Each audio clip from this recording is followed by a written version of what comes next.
Speaker साहब, ये बहुत अरसे के बाद इस ऐवान में आर्टिकल 140A की बाज़ गश्त सुनाई दी है।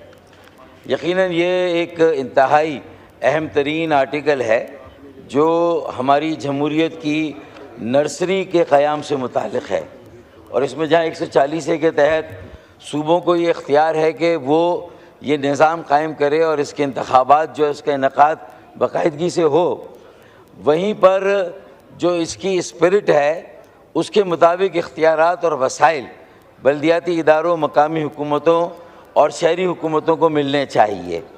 और ये सिर्फ़ कॉस्मेटिकली ये इदारे या बल्दियाती निज़ाम वज़ा नहीं होना चाहिए। आर्टिकल 140A और इसे आर्टिकल 7 और आर्टिकल 32 के साथ मिलाकर पढ़ें तो इन पर अमल दरामद किए बग़ैर तो आपकी जमहूरियत कायम ही नहीं हो सकती। ये प्राइमरी है, ये नर्सरी है। तो जब इस्लामाबाद की बात हो रही है, यहाँ माशाअल्लाह 3 बड़ी जमातें हैं, एक PMLN है, एक पीपल्स पार्टी है, और यकीनन PTI बैट उम्मीदवार भी यहाँ पर मौजूद हैं और कामयाब हुए हैं। PTI के पास खैबर पख्तूनख्वा का सूबा है और पीपल्स पार्टी के पास बलूचिस्तान और सिंध का सूबा है और PMLN के पास पंजाब का सूबा है। तो मेरे ख़्याल में ये तीनों पार्टियों के जो यहाँ नुमाइंदे हैं वो ज़रा ये बता दें कि आर्टिकल 140A की इंटरप्रिटेशन के लिए हम सुप्रीम कोर्ट गए थे।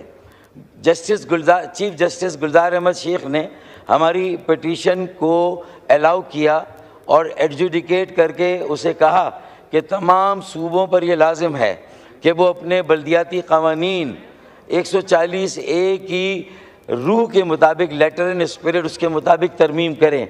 तो क्या KPK में ये तरमीम हो गई है? क्या बलूचिस्तान में ये तरमीम हो गई है?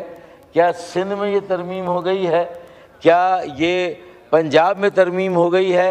अगर ऐसा नहीं हुआ है तो आप इस्लामाबाद में फिर कौन सी इंटरप्रिटेशन वाला बल्दियाती कानून लाएंगे और किसके तहत फिर ये इलेक्शन हम कराने जा रहे हैं? तो मेरे ख़्याल में ये ज़रूरी है कि ये हम आहंगी होनी चाहिए। ये हमारा एक बुनियादी और अव्वलीन निज़ाम है।